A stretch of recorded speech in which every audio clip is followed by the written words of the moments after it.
अब एक और काम किया अमेरिका ने 10 ऐसे ईरानी शहरी हैं या लीडर्स हैं जिनके ऊपर इनाम रख दिया। अमेरिका ने कहा इन 10 लोगों के बारे में बताएगा, जो भी 10 में से किसी एक के बारे में बताएगा तो 1 करोड़ अमेरिकी डॉलर मिलेंगे, यानी 10 मिलियन अमेरिकी डॉलर का इनाम हर एक के सर पे रख दिया कि हमें बताएं सिर्फ कि ये कहां पे है, इसकी इंफॉर्मेशन दें और हमसे पैसा लें। ये अमेरिकन ने कहा। इसमें जो सबसे टॉप के ऊपर सबसे पहला नाम रखा गया वो आयतुल्लाह मुश्तबा खामनई का नाम रखा गया, जो नए सुप्रीम लीडर हैं ईरान के। अच्छा, इनके बारे में ना अमेरिका के वाइस प्रेसिडेंट ने ये कहा कि नए सुप्रीम लीडर जख्मी है और हम ये बात जानते हैं, जबकि ईरानी हुकाम ने यह बताया कि जी बिल्कुल वो जख्मी है, लेकिन वो अपने दफ्तरी काम कर रहे हैं और मामूली जख्मी है। और उनका एक बयान भी आपने ऑडियो बयान भी उनका आ चुका है, और ईरान के अंदर जो फैसले आम तरीन वो अपनी शूरा के साथ मिलकर कर रहे हैं। तो ये जेडी वेंस ने कहा कि इससे दबाव पड़ता है ना कि हमें पता है वो जख्मी है, लेकिन जवाब ईरान का आया कि नहीं वाकई जख्मी है, लेकिन वो अपना काम कर रहे हैं, इस पर फिक्र वाली बात कोई नहीं है, क्योंकि लगातार अटैक्स हो रहे हैं। उनमें से किसी एक हमले में आयतुल्लाह मुश्तबा खामनई जो हैं वो जख्मी हो गए थे। अब नाजरीन इनाम रख दिया, एक तो आयतुल्लाह खामनई पे 1 करोड़ डॉलर मिलेंगे जो बताएगा, इन्फॉर्मेशन देगा। फिर और लोग हैं इनमें जो ईरान की इराकची हैं उनका भी है, और बहुत सारे लोग हैं उनके नाम है, ये सारे आपको टीवी पे सारा दिन नज़र भी आते हैं, और ज़्यादातर लोग जो हैं आप जानते हैं। और 4 लोग ऐसे हैं जिनका अमेरिकन को नाम भी नहीं उन्होंने दिया और ना उनकी तस्वीर है अमेरिकन के पास, लेकिन वो कहते हैं जी हमें इनके बारे में बताया जाए। अब देखते हैं कि ये अमेरिका को इसका फ़ायदा होता है या नहीं होता, क्योंकि इससे पहले तो जो इसराइल का एक नेटवर्क था ईरान के अंदर जासूसी का, उसके ज़रिए से वो पता करवा लेते थे कि कहाँ कहाँ पे कौन कौन है, लेकिन जासूसी का नेटवर्क बहुत बुरी तरह एक्सपोज हुआ है। इन्होंने बहुत सारे लोगों को फांसियां दी थी, पकड़ा था 2025 में भी और 2026 में भी। तो अब शायद वो नेटवर्क वैसे काम नहीं कर रहा, तो इन्होंने फिर इनाम रख दिया सर पे। दूसरी जानिब एक अपील जो है वो ईरानियों ने भी कर दी है। ईरानी फौज ने और हुकूमत ने अपील की है कि हम अपने अरब भाइयों से अपील करते हैं कि वो निशानदेही करें कि 11,000 अमरीकी फौजी कहाँ कहाँ छुपे हैं। उन्होंने ये कहा कि जब हमने अटैक शुरू किए अमरीकी अड्डों पर, तो एक पॉलिसी के तहत अमरीकी फौजियों को निकाल कर आबादी वाले इलाकों में छुपाया गया, उन्हें निजी होटलों में और निजी जगहों पे मुंतकिल किया गया, और वो हमारे अरब भाइयों को ढाल बनाना चाहते हैं। तो हमारी गुजारिश है कि उन्हें किसी जगह पे अरब भाई पनाह ना दें और उनके बारे में हमें आगाह करें कि ये कहाँ कहाँ छुपे हैं, ताकि इन्हें निशाना बनाया जा सके। अब एक तरफ एक अपील की है अमेरिका ने और दूसरी तरफ एक अपील कर दी है ईरान ने भी। एक खबर और है इसके साथ आप जोड़ के देख लें, वो ये है कि बहुत बड़ी तादाद में मजीद फोर्सेस को पहुंचाने की तैयारी की जा रही है गल्फ में, यानी खलीजी इलाकों में। और डोनाल्ड ट्रंप ने इस वक्त जो इतला आई है उस इतला के मुताबिक लगभग एक मजीद जंगी बेड़ा वो जा रहा है, अमरीकी मरीन्स की एक बड़ी तादाद जा रही है, को 5,000 अमरीकी फ़ौजी जो है वो इस खित्ते में मजीद पहुंचाए जाएंगे, और इसके अलावा एयरफोर्स और बहरी जहाज ये सारी चीज़ें वहाँ पे वो करीब लेकर जा रहे हैं, और उनका ये कहना है कि वो ईरान के ऊपर मजीद हमले करना चाहते हैं।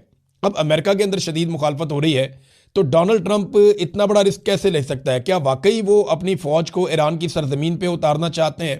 क्योंकि देखें यूरेनियम के हवाले से उनके पास कोई मनसूबा है नहीं। ईरान के पास जो तैयार यूरेनियम है जिसको वो एटम बम बनाने में इस्तेमाल कर सकता है, लगभग 450 किलो उनके पास है। इस पे पुतिन ने एक ऑफर दी है डोनाल्ड ट्रंप को। जो रूसी सदर है उन्होंने डोनाल्ड ट्रंप को कहा कि हम ये यूरेनियम उठाकर रशिया ले जाते हैं अगर आपको प्रॉब्लम है तो डोनाल्ड ट्रंप ने कहा नहीं जी ये नहीं होगा। ये ऑफर डोनाल्ड ट्रंप ने मुस्तरद कर दी, और ईरान से तो भी बात ही नहीं हुई इस बारे में। ईरान अपनी यूरेनियम देता भी है या नहीं देता ये भी कोई नहीं जानता, लेकिन वो यूरेनियम है कहाँ?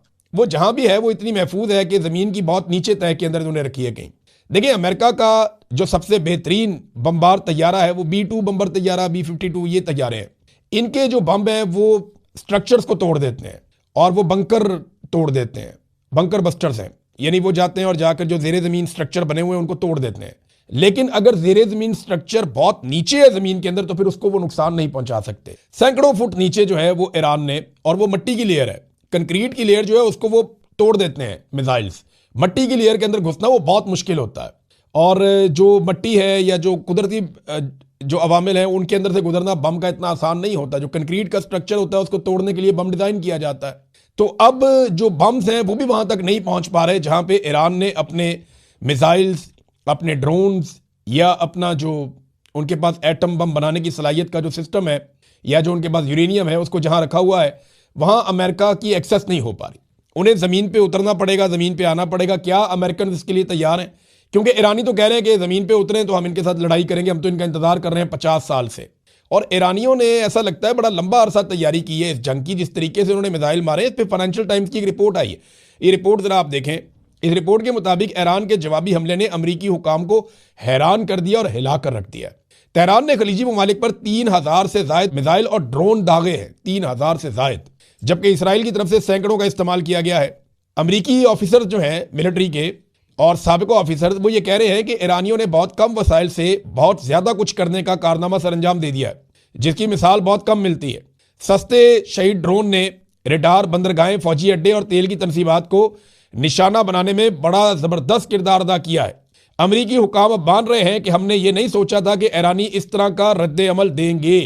और अभी एक और बहुत बड़ा नुकसान हो गया, और ये नुकसान हुआ है सऊदी अरब में। सऊदी अरब के प्रिंस सुल्तान एयरबेस पर अमेरिका के जहाज खड़े हुए थे, और ये वही जहाज हैं जो रीफ्यूलिंग करते हैं जहाज़ों में, और बड़े कीमती जहाज हैं ये। इससे पहले आपको याद है ना कि एक दिन पहले इराक के अंदर इन्होंने कहा जी एक हादसा हो गया और 2 जहाज आपस में टकरा गए, एक को लैंड कर लिया गया, वो उसको ज़्यादा नुकसान नहीं हुआ, दूसरा तबाह हो गया, उसके अंदर 6 अमरीकी सवार थे, वो 6 के 6 मारे गए। अब ये तो अमेरिका मान रहा है कि उनका ये नुकसान हुआ, लेकिन इसी तरह के 5 जहाज जो हैं वो तबाह हो गए हैं, कुछ मुकम्मल और कुछ जुज़वी तौर पे, और ये रीफ्यूलिंग करने वाले तैयारे थे। और इसके ऊपर जो रिपोर्ट दी है वो रिपोर्ट दी है वॉल स्ट्रीट जर्नल ने।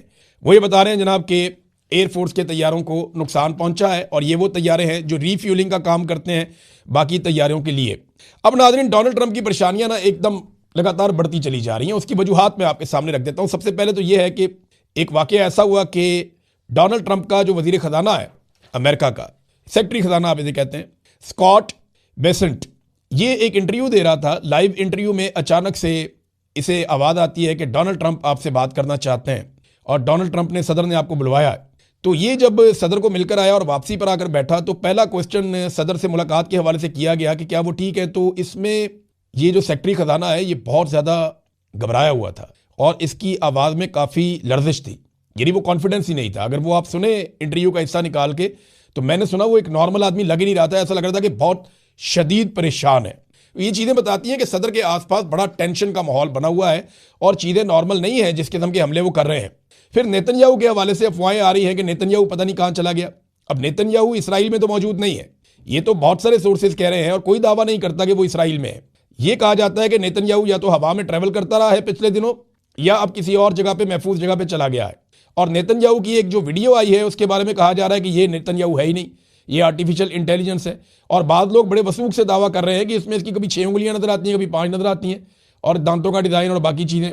तो वो उसको एक आर्टिफिशियल इंटेलिजेंस की कार्रवाई करार दे रहे हैं। तो ये तो बहुत आगे है ना, अमेरिका और इसराइल तो बहुत आगे है इस टेक्नोलॉजी में, हम लोग तो भी बहुत पीछे हैं, बहुत, वो हमसे कई साल आगे हैं, बहुत आगे हैं। तो अब ये दावा किया जा रहा है, लेकिन देखें अभी तक ये अफवाहें हैं, इनकी कंफर्मेशन नहीं दी जा सकती।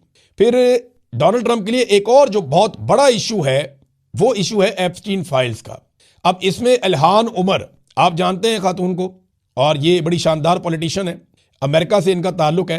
उन्होंने एक स्टेटमेंट दिया है, उन्होंने कहा जी कि एप्स्टीन फाइल्स में डोनाल्ड ट्रंप का नाम 38,000 मरतबा आया है। अंदाजा करें आप, एक आदमी का 38,000 मरतबा नाम आ गया एप्स्टीन फाइल्स में। और आप सब जानते हैं ये फाइल्स क्या हैं। ये मासूम और कम उम्र लड़कियों के साथ जुल्म और ज्यादती की एक पूरी दास्तान है। दुनिया के अमीर तरीन और ताकतवर तरीन लोग अपनी अयाशी के लिए मुंह काला करते रहे, ये वो दास्तान है। मैं इससे ज़्यादा क्या बताऊंगा आपको, लेकिन ये चीज़ है कि 38,000 मरतबा डोनाल्ड ट्रंप का उसमें नाम आया। और वो कहती हैं कि आप कह सकते हैं कि ट्रंप पेडोफाइल्स प्रोटेक्शन पार्टी का सरबराह है। ये इल्हान उमर ने, ये कांग्रेस वुमन है, इन्होंने डोनाल्ड ट्रंप के खिलाफ ये बात की। और पूरे अमेरिका के अंदर इस वक्त ये एक तासुर है कि डोनाल्ड ट्रंप ने ये जो जंग शुरू की है इसकी वजह एप्स्टीन फाइल से तवज्जो हटाना है। फिर जो ईरान में बच्चियों के कत्ल वाले मामले पे डोनाल्ड ट्रंप ने झूठ बोला ना, वो गले पड़ गया। अब हर तरफ से ना सिर्फ मीडिया पे ये सवालात हो रहे हैं, बल्कि सियासतदान भी ये कह रहे हैं कि अमरीकी सदर कैसे झूठ बोल सकता है। जब अमरीकी वजीर दिफा से या बाकी लोगों से पूछा जाता है कि कितने अमरीकी फौजी मारे गए अब तक इस लड़ाई में, या कितने जख्मी हुए, नुकसान बता दो, तो वो उसके बारे में नहीं बता रहे।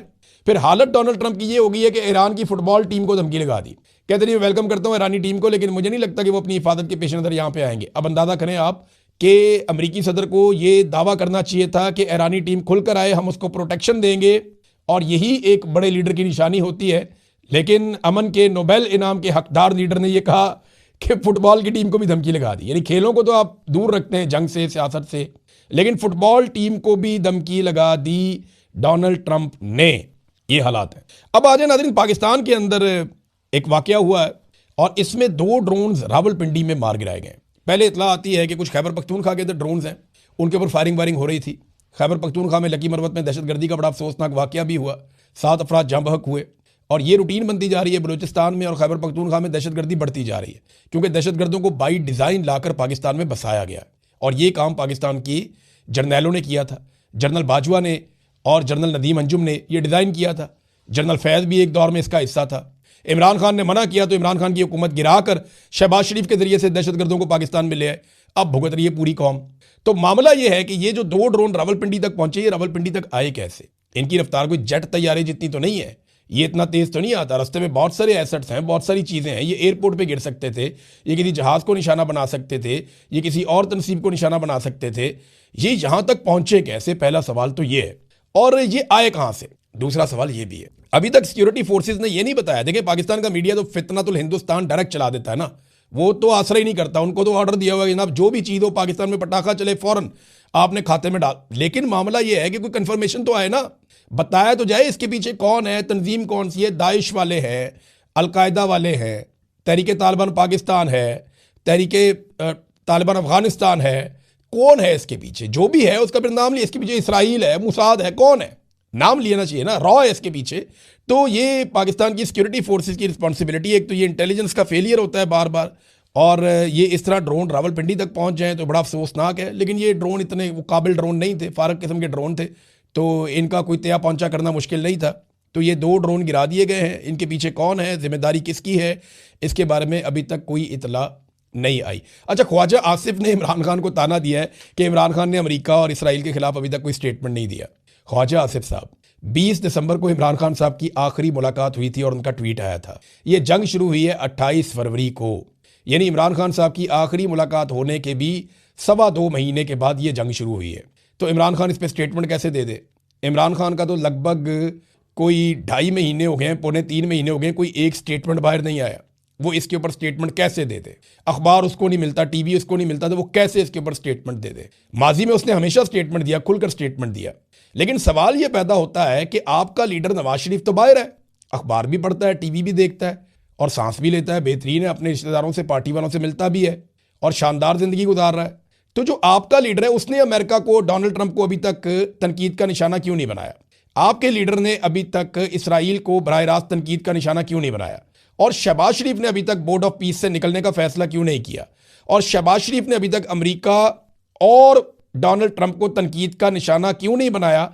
और अमन का नोबेल इनाम वापस लेने का ऐलान क्यों नहीं किया, जब ईरान के अंदर 168 मासूम बच्चियां जिनकी उम्र 7 साल से लेकर 12 साल तक है, उन्हें बेदर्दी के साथ मिसाइल मार के कत्ल कर दिया गया? ये तो बाहर है ना, जरदारी तो बाहर है, नवाज शरीफ तो बाहर है, फजलुर रहमान तो बाहर है, ANP बाहर है, MQM बाहर है, शहबाज शरीफ बाहर है, बिलावल बाहर है, मरियम, कोई तो बोलो, कोई तो बोलो।